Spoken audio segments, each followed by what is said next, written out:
At the outbreak of World War II, the Red Army was a giant, millions of soldiers, thousands of tanks and aircraft.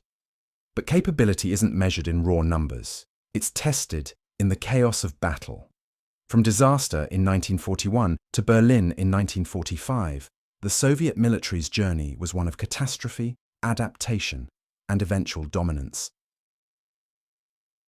When Operation Barbarossa began on 22nd of June 1941, the Red Army faced 3 German army groups commanded by some of the Wehrmacht's most capable generals, Fedor von Bock, Wilhelm von Leeb, and Gerd von Rundstedt.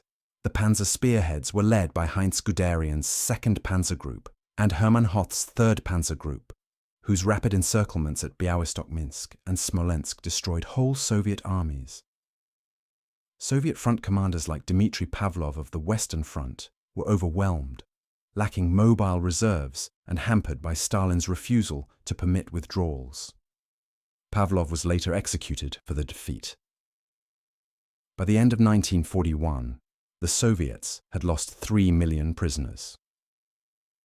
The 4th Panzer Group under Erich Höpner stood near Leningrad, while Guderian's forces were within striking distance of Moscow. But not all was collapse. Under General Georgy Zhukov, the Soviet defense of Moscow stiffened. Zhukov coordinated the arrival of fresh Siberian divisions under Ivan Panfilov and Konstantin Rokossovsky, launching a counteroffensive in December that pushed the Germans back. This showed the first signs of Soviet operational recovery.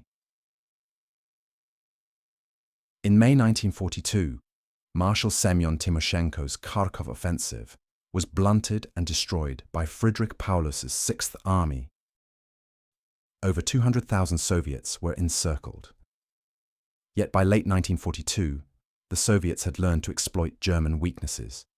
At Stalingrad, Vasily Chuikov's 62nd Army clung to the city's ruins in brutal street fighting against Paulus's 6th Army. Chuikov's tactics, hugging the German lines to nullify their artillery and air power, stalled the German advance. The strategic masterstroke came from Zhukov and Alexander Vasilevsky, who planned Operation Uranus, targeting the understrength Romanian 3rd and 4th Armies on the flanks. Soviet forces under Nikolai Vatutin and Konstantin Rokossovsky executed the encirclement, trapping 300,000 Axis troops. In 1943, the Red Army faced the Germans' last great strategic offensive on the Eastern Front, Operation Citadel at Kursk. The German southern thrust was led by Erich von Manstein's Army Group South, with Hoth's 4th Panzer Army and the 2nd SS Panzer Corps, including the Leibstandarte, Das Reich, and Totenkopf divisions. The Northern Pincer, commanded by Walter Model, slammed into the well-prepared defences of Rokossovsky's Central Front. Soviet engineering troops had laid thousands of mines and anti-tank traps, forcing the Germans into costly frontal assaults. When the Germans faltered, Nikolai Vatutin's Voronezh Front counterattacked, beginning a series of offensives that liberated Orel, Belgorod, and Kharkov. By 1944, Soviet operational art reached its peak with Operation Bagration.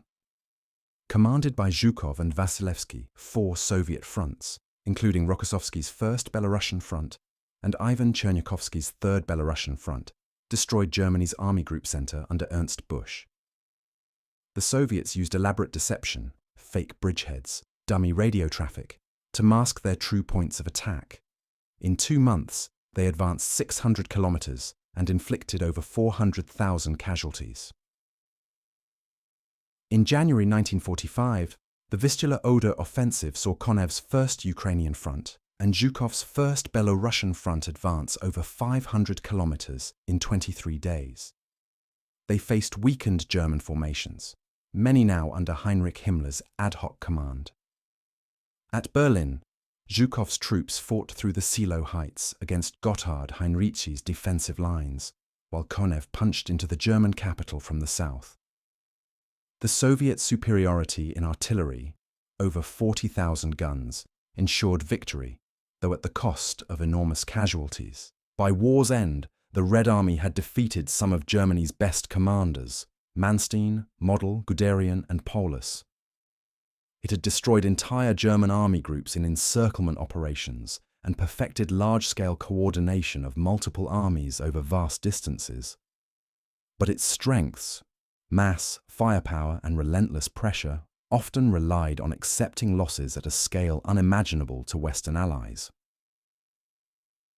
From the chaos of 1941 to the ruins of Berlin in 1945, the Red Army's transformation is one of the most remarkable in military history.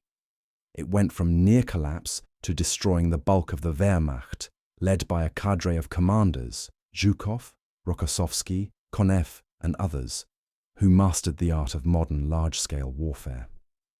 But every Soviet victory was written in blood.